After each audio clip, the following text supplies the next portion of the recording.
Okay, here's another League of Legends post-game commentary coming your way, this time with Nocturne in the Black Market Brawlers. So right here the screen kind of froze because I was looking at stuff off screen, so just normal stuff, nothing to panic about.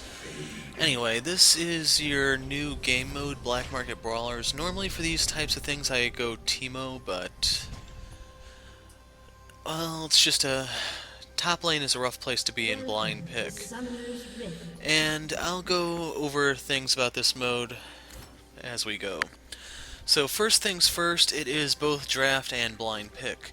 So the way it works is that you will start off with a draft phase where you do your 3 bans, each side gets 3. And from there it just unlocks everyone who's still standing and you're free to take whoever you want. So it's a blind pick, you don't get to see who's on the enemy team. It's just with a little bit of process elimination you may have some hints, otherwise you're still shooting in the dark, which is the first of the many things that I don't really like about this. Second thing is, I'm not entirely sure how the MMR system works for this, but for my first game, I was in a game with, there were 5 of us that actually were Summoner level 30, and the other half were in the 20s range. And well, I don't know how those types of setups happen. As you may have guessed, the 30s kind of just demolished the not 30s. But otherwise, here I'm looking at the different items. This is your black market that has some new mode exclusive items to be found. The most important of which I'd say is the Teleport boots. The summoner spell Teleport actually is part of an item now, kind of like the scrolls in Dota. They have a 4-minute cooldown, 1 minute initially, and sadly I think this came out and buy them. I don't even think this actually goes long enough for me to complete my build to actually look at an enchantment, but you can see that it's a 38-minute game. So what makes this different is if you look on my status bar, there is a symbol next to my smite. That's probably the best way to describe it. These are your Krakens. They are a currency that you use to hire an additional type of minion that will come into your lane. There are 4 types to choose from. You have the melee, the ranged, the tank, and the support. That's the best way to think of them. And each of them have their own advantages. The tank, as you may have guessed, is extremely durable. It actually takes reduced damage from towers, or it does additional damage to towers, one of the two. It generates a shield which will serve as a Banshee Veil effect. It will absorb the first spell that comes in, which can make it a little bit tricky to clear them. And these things actually unlock as you spend more and more of your Krakens. After you hire the minion you want, you're stuck with it for the entire game, but then you can enhance it, buff it, power it up, however you should think of it. Your options are defense, which are basically just hit point boosts.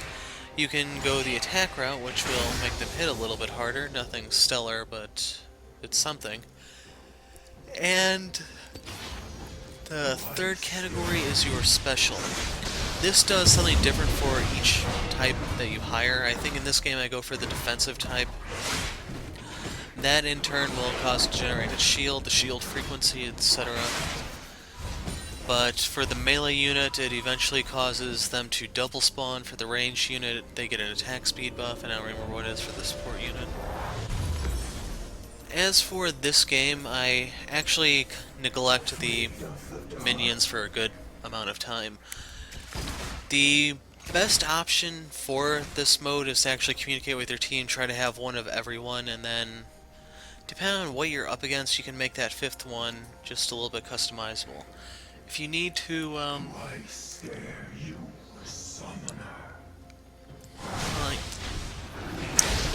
if you need to repel a siege, like the tank minion would be decent. If you're just trying to wear down the enemy, like there's a lot of skirmishes, then you probably want the melee. If you want to siege yourself, the ranged is your go-to minion. And as long as you're flexible and coordinate with your team to a certain degree, you can be pretty formidable. As for this game, we have a Teemo in the top against our Garen.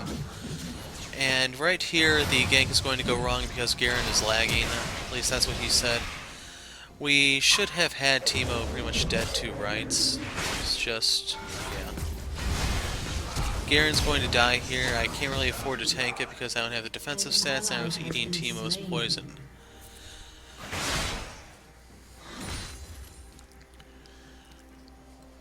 But otherwise, I am going to be going for the Devourer this game just because, well, first of all, Nocturne is probably my favorite jungler at the moment, and Devourer seems to be his strongest enchantment. The Warrior is kind of garbage.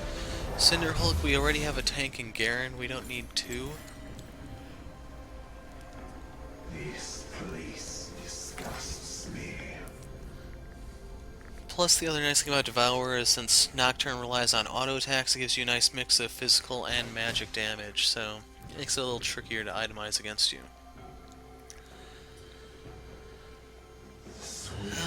We can talk about the black market for a second. There are a few different items there. They have analogs to the normal game. For the item that I buy here is the Bilgewater Cutlass analog, I think. And if you're wondering, the only reason I buy it is just because I chose the Graves TF combo for the third act. And as a result, I need to win with the new items. Oh yeah, this reminds me. There is going to... After a certain point, I think it's like the 18-minute mark, my moves are delayed. My smite, my spell shield, everything, and it's going to cost us some things. But for now, you can see how Nocturne can behave normally.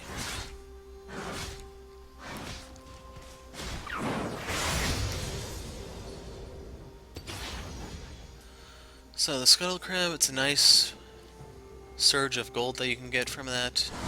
It's generally 80, I think, somewhere around that range. Compared to this, what is this?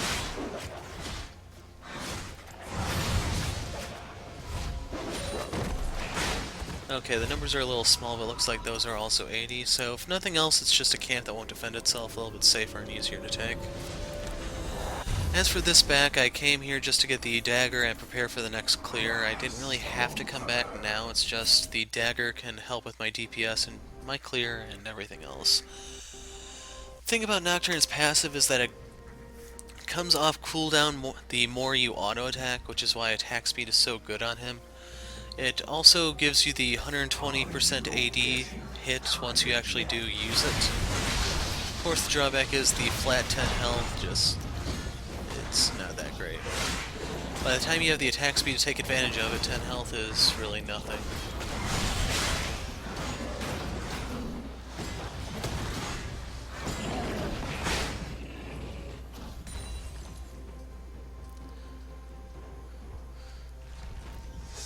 And if you're wondering, I did play a few games of this mode just to try to get a feel for it, and the trolls are absolutely rampant here. There was a game I played that we didn't have a top laner. We still won because we went tri-lane bot and just somehow pulled that one off. We had AD carry Master Yi, somehow we pulled that one off too.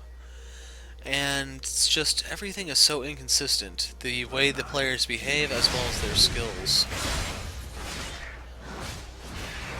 Under the right circumstances, it's just real easy to run amok here.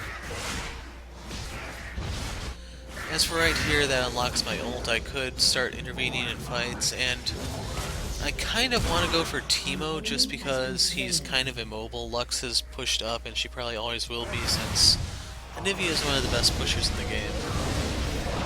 Of course, one thing I forgot to mention is that I do have the option to gank the mummy.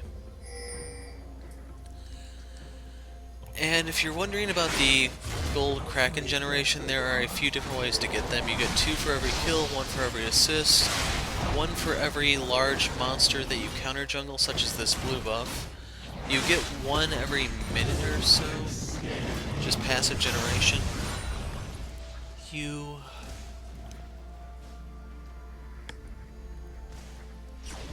trying to remember if the dragon and the baron are worth anything. So right there I saw the shroom. I can go ahead and use my spell shield to absorb it. And here it's just going to kind of suck to be Teemo.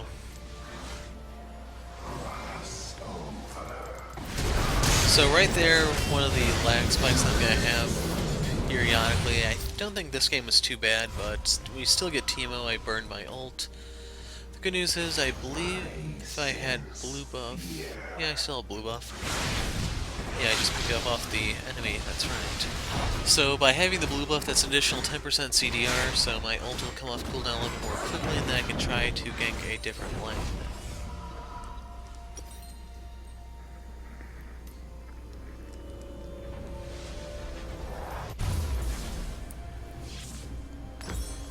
So I got the Devour, now I can go ahead and get the Longsword so that I have a little bit more power behind all this speed.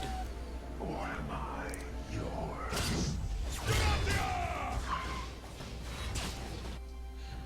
And we are 2/7 of the way through the game.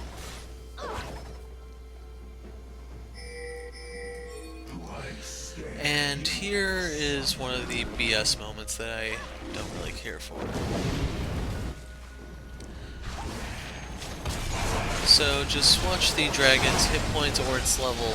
I'm not click down to show you the level, but watch it smite.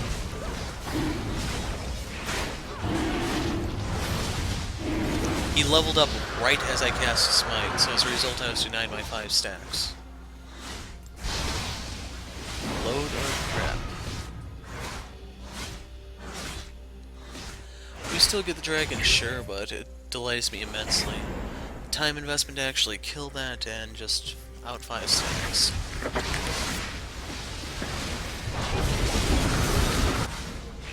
Meanwhile, Articuno's passive gets popped. My options for there are kind of limited. I don't have the ult up to just jump over there, and I don't really have good enough boots to haul ass over there. But Leona goes aggressive. She wants Nami. Unfortunately, I happen to be there to intercept. Right there we had yet another lag spike. And here I'm going on the mummy, which kind of fails since reinforcements were right there. But I think the mummy knows who's boss. It's not him.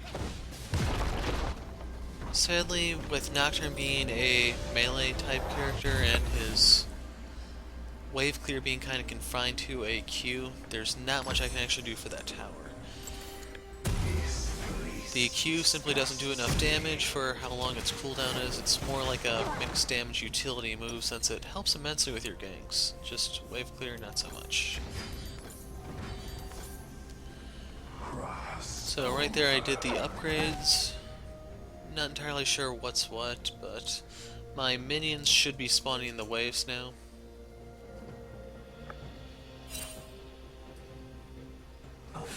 My goal for the near future, now that my Brawler is in place, is just keep working on the Devour, get the stacks, that way my damage goes up, and then in turn I can do stuff elsewhere. Now sadly, I have no idea why Severe is top. They are kind of giving away pressure on the bot for free, and the worst part is, like, Garen has to sacrifice the CS there to Severe, otherwise she risks falling behind. If Teemo uses his mushrooms correctly, he doesn't actually have bad wave clear, which just makes it all worse. Meanwhile, right here I do jump on Leona. I opt to leave Lux alone because I don't really know where everyone else is. If you notice, the bot lane kind of vanished. I didn't know if they were running up, but they had a misfortune, so she can cross the map really quick. Can't afford to hang around. Right there, the Severe dies, so yeah. Even more point for her to not be in top. And she can spell shield Teemo's blinding dart. She can probably do stuff, but no guarantees. And I should also point out, Garen killing him right there does not give an assist to Severe, so we actually are out of that one Kraken that we can use to upgrade the minions. Now, it's not necessarily a bad thing to give the blue to Nivea, it's just she wasn't handy, and once again, stacks.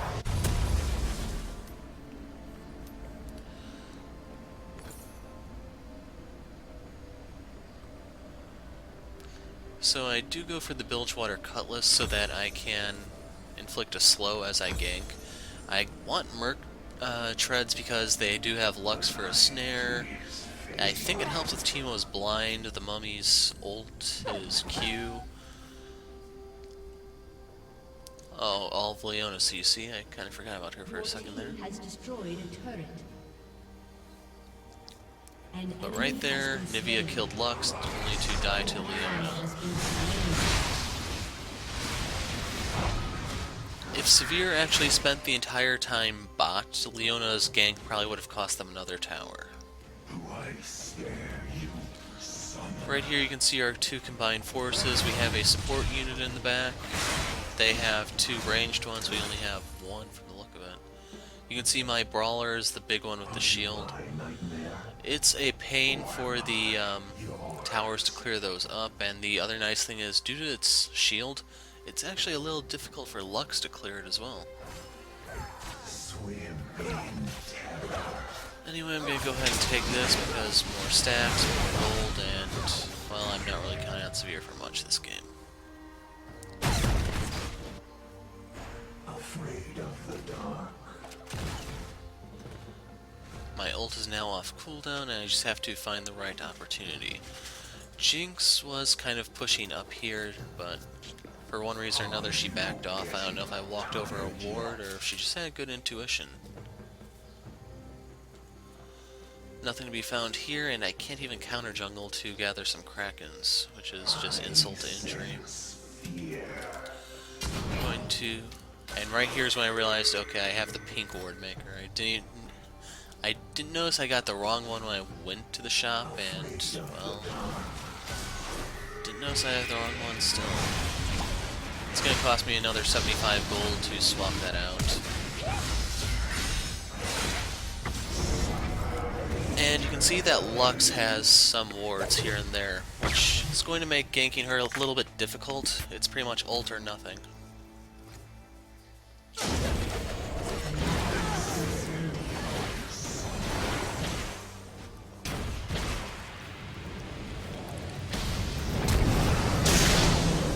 Now, I didn't want Nami to burn the flash. It would have been better if I had just ulted instead, but worst case scenario, they actually got two things instead of just one.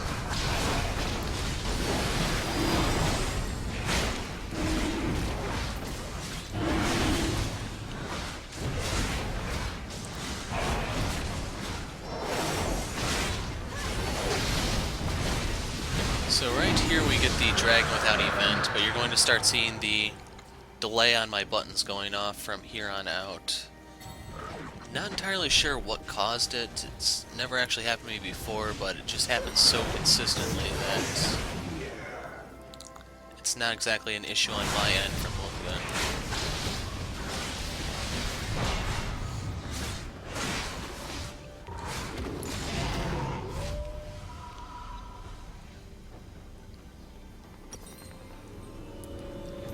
So, not an amazing amount of gold, but the important thing is that I can get the health upgrade for my Brawler. I go ahead and get the offensive one because I'm here, why not? And I can go ahead and get the recurve bow and the null magic mantle. All of this is working towards the Merc Treads, and I'm also going to need another null magic mantle for a Hex Drinker.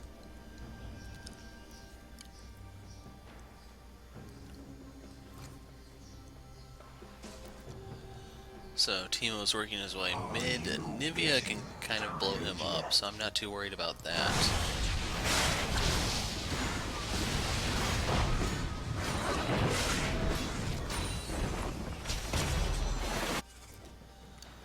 It's a little while till my ult is up, but I can go ahead and help myself to the red buff. So my smite slows, my Cutlass slows, and now the auto attack slow as well, courtesy of red buff.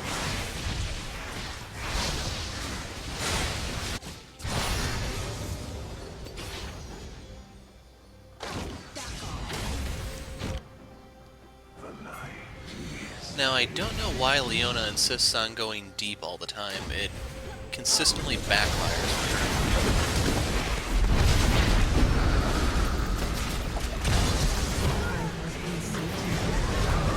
So right there I pop my ult just to deny line of sight. That way I can get out of there because they still wanted me, and if they were able to see me they probably would have went deeper. Now, right here, I'm not entirely sure why Nivea turned off her ult, but she did, and as a result, Mummy gets to just walk out. An enemy has been slain. And hopefully with that last little skirmish, you can see how important the tenacity is, why I needed to get that before actually finishing Blade of the Rune King.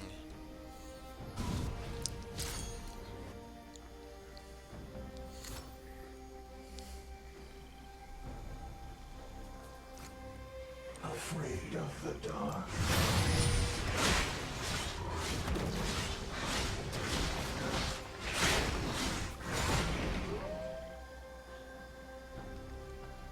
The light is Right here, I'm not taking the blue buff right away because I do intend to give it to Anivia. She asks, can she have it? That was the plan in the first place. Now, one thing to keep in mind is I do have red buff here, so I'm going to stop attacking it early in the hopes that I don't inadvertently steal it. If you're wondering what those little circle things are, that's the clairvoyance effect from the support minion, I believe. I don't know what causes them to generate, where they go, it all looks rather random to me. An enemy has been slain. Enemy double kill. Please. And if you're wondering, yes, Anivia did just go with blue buff deluxe. Sublime. I sense fear. Your turret has been destroyed.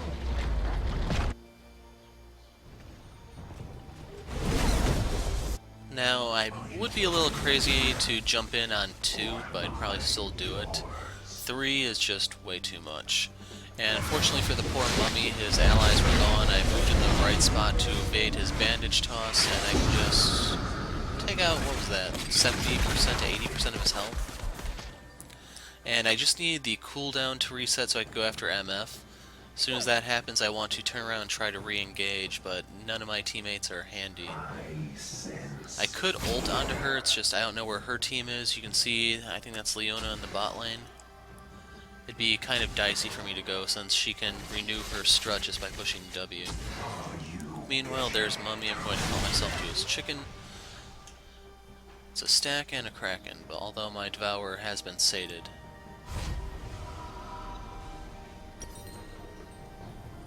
So right here I'm going to pop the 75 gold to get the right trinket. And now we have Blade of the Rune King and our Null Magic Mantle for the Hex Trigger. So it's pretty tough for Anivia to land the stun on Misfortune because of Strut. You can see all the stuff Nami burns, and right there you got some sort of awkward glitch where MF was pinned into the wall. Afraid of the dark.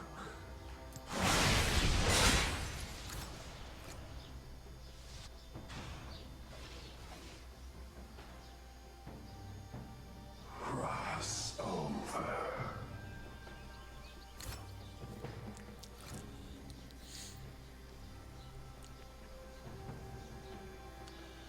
Right here we're just waiting for the dragon. This one we are going to lose because Smite doesn't go off when I cast it. When I was looking at my ping, I didn't actually see any spikes to just make me think, okay, it lagged. And like I said, it happens more than once this game, not just the Smite, but my shield in general. Right there, boom.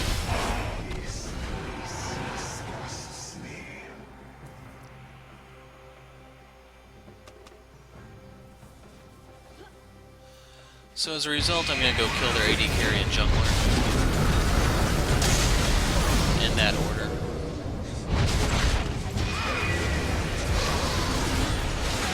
They lose an inner tower, and all in all, that just wasn't working for them. Since the Lux ult is down, we actually have about 15 more seconds to really unleash hell. Which I'm more than content to do. I'll take the support as well. And even though I didn't get the kill, I still get the one Kraken there to upgrade minions. Which I can turn into 2 by taking the chickens.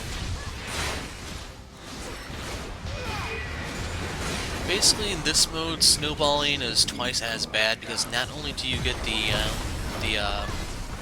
gold and EXP from kills, Like right here, my shield went up after the fact.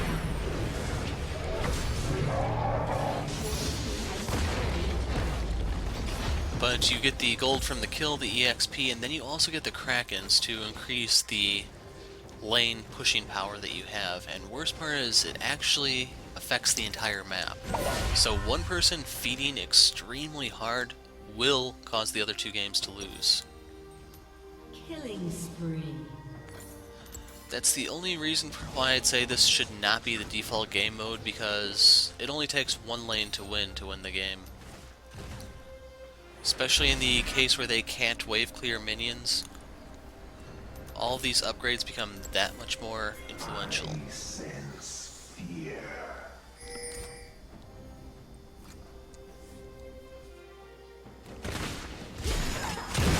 Now right here, Severe should have no trouble at all clearing that, but she isn't the sharpest tool in the shed. Yours. So I'm making my way down there. You can see down she goes. Kind of saw that one coming.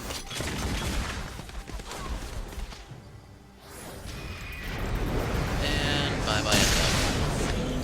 Now Moo jumps onto me to escape, but well, I'm gonna flash to kill him, so there's no safety for him anywhere. Even with all the slows, he got Nami's ult pretty safely, and I'm not entirely sure why Anivia flashed for that. Maybe he had blue buff. That wouldn't be a bad choice in that case. But otherwise, it's a summoner spell down that could come in handy later.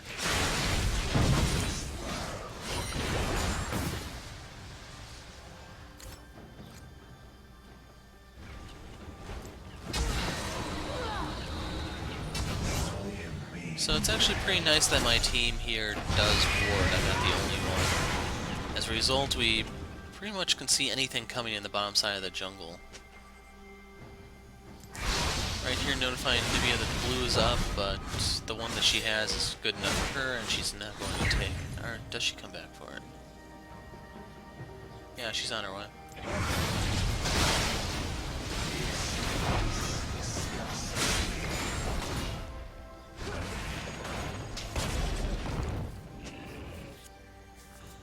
So Nivea does her little drive-by, and we're in much better position overall.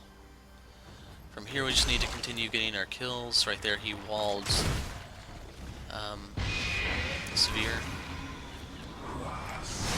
And right there Mummy made a move that I've seen tons of bad players make all night. He just ran right in front of us when I have a commanding lead over him. Right here I have to turn around because if you look, they are coming that way. So he shows up, I just cut him apart. Kind of like Leon here.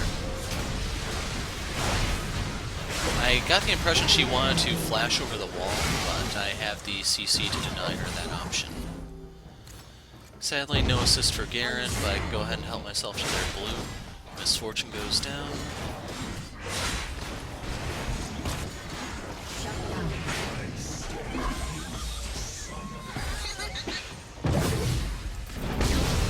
And right here I kind of wanted Lux, but I'm going to have to settle for taking out Teemo. Right there the Hexshaker pops. We kind of got Lux to shoot everything at me, leaving her kind of exposed.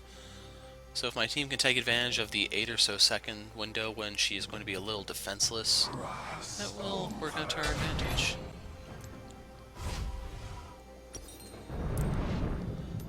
So now that I have 25 Krakens, I can get the final utility upgrade. For the golems, I think it's just more shields or something like that. Not entirely sure. But I now have the Randuin's Omen, and since I mentioned at the beginning of the video, my win condition involves needing one of these items. I go for the Flesh Eater when I probably should have just went for the TP boots.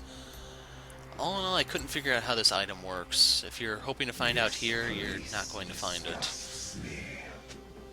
Nice thing is, I've already completed the 2 games where I have to build those new items, so not my problem anymore. Although I think the Teleport Boots are probably the best one to go for.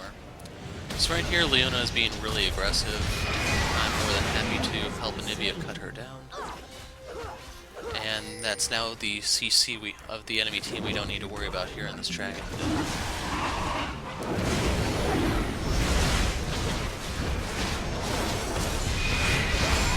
We can see the enemy in the mid lane, so there's really a threat of a steal. But even if they were, they didn't move within that window that it took the smite to actually cast.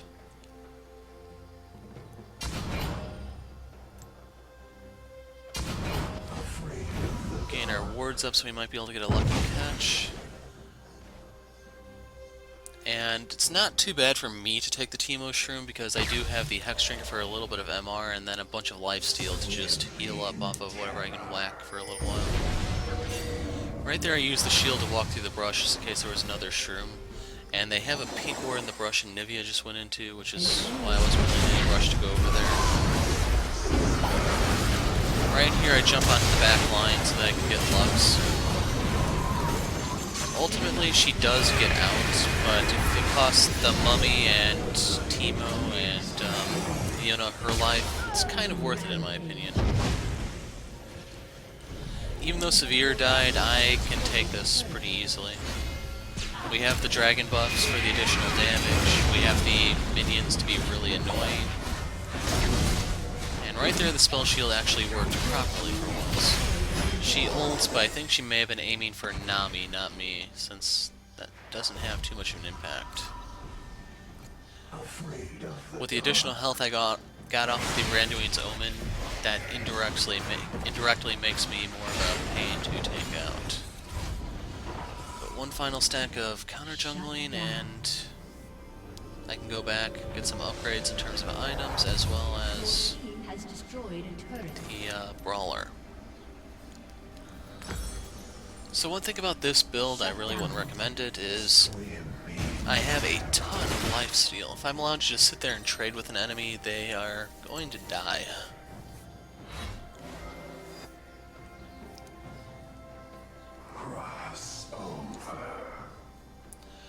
But my main concern right here is that they are going to surrender any minute now, which is why I'm kind of in a rush to actually get the Flesh Eater.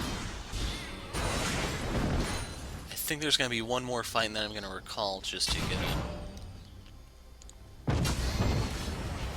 So Teemo's out of position, we have them pinned here, and worst course I can always ult to jump in, or I can just throw out my auto attack, my Q, my smite, doesn't matter.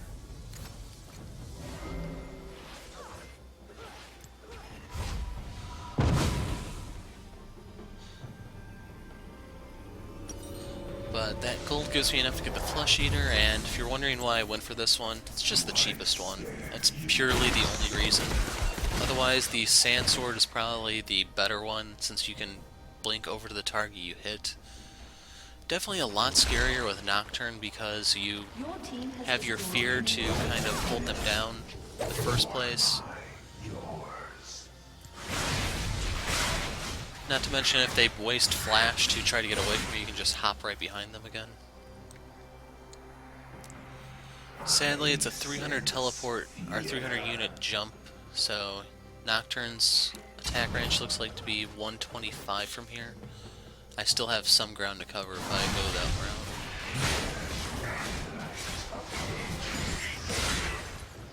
route. And right here, I'm just trying to figure out how to use this Flesh Eater. Like I said, I never figure it out. And if you're wondering, right there I was mashing the spell shield, it never went off.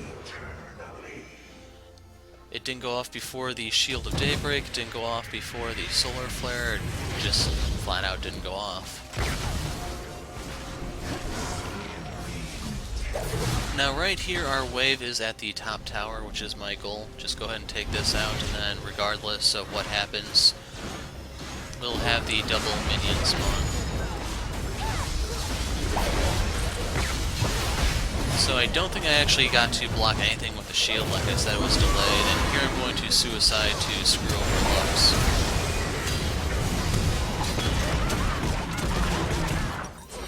Sphere still goes down, but at this point that's kind of expected.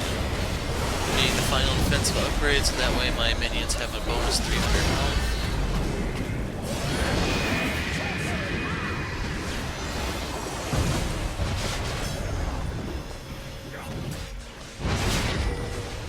And that's pretty much it. Now, in this mode, there's no double super minion spawn, it's just buffs for all the minions there. I don't know how impactful it is, but we have the dragon buffs to speed up the clear, even if the tower clear, I mean. Even if the minions aren't really that strong. Right here I'm going to the dragon pit just in case they didn't end it here. But that's Black Market Brawlers, the new game mode with Nocturne.